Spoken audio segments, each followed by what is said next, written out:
And would you say that an institution like Rhodes is more alienating than others? I mean, I know we've had this language policy at Stellenbosch, which has been very topical. What universities in South Africa are sort of at the bottom of the pile in terms of transformation? Look, I guess it's easier to pick on institutions that have a particular name, right? That have particular features or symbols, like in Cape Town, where you've got an actual statue. So when there's an external symbolism that one can point to and say, here you are, your institutional culture is alienating, or your institutional culture privileges certain people more than others. When you're in institutions that have what we would, in this day and age, become, say, an appropriate institutional name, they do not have symbols that remind us so starkly of our colonial history, yet they sit in the same boat in terms of transformation. There are different transformation agendas at different institutions. So I think it's fairly naive to think that you can point at one because you can on the surface see. So perhaps in many ways, the ones that do have a name that would not be recognized as a name that would, for most people in this country, bring about feelings of wanting to associate it themselves with, there perhaps the institutions like Rhodes have not an easier job, but it's actually, you can actually pinpoint at something and perhaps work at how then do we work with a name, do we change a name, what would that mean? But that is structural.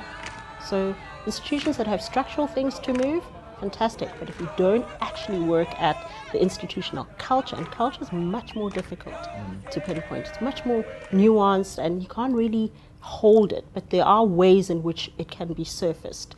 People use certain methodologies. I mean, one of the chapters in that book, Louise Vincent talks about some of the ways, even the architecture of the institution, some of the ways in which we can think about the culture. How do we then frame this thing called an institutional culture? And there's some examples that she uses in that chapter. That could be one way. I mean, there are many. Each discipline has its own way methodologies and theoretical frames that they'll use to be able to apply to a situation. So, yeah. Now, looking at the Fees Must Fall campaign, it was ultimately very effective, and we're still seeing flare-ups now which have gotten ugly, destruction of property. And what can you say about that? I mean, do you personally condone that sort of approach? I mean, where do you draw the line between sort of healthy, peaceful protest and, just the sort of frustration that gets ugly?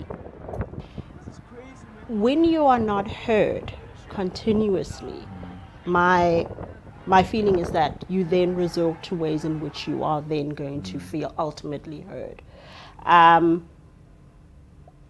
It's very difficult when maybe I'm naive in many ways, but for anybody to destroy property in which they're going to need the very next day, it's not that they've done that without thinking.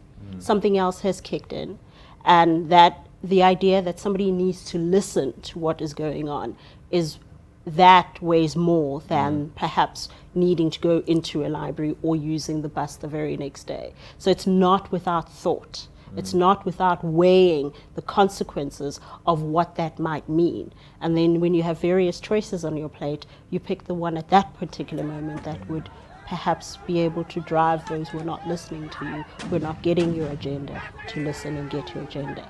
Whether that is actually what happens is sometimes perhaps not what happens. I mean, you can get labeled. I mean, a lot of the student movements in this country have been seen as hooligan behavior and stuff, and I think that's really not helpful. It really is not helpful.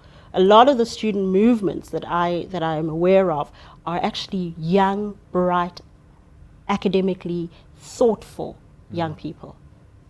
Thoughtful young people who are well read, who are young, but are not people who are not thinking. So it's not just I woke up this morning and this is how I look. It's not that case. It's a lot of thought and hard work and internal dialogue that has happened and continues to happen. Hard choices.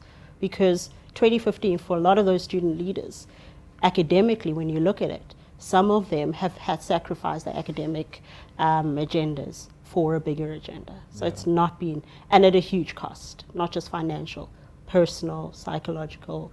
There's been a huge cost to this. So it's not been an unthought way of going about things.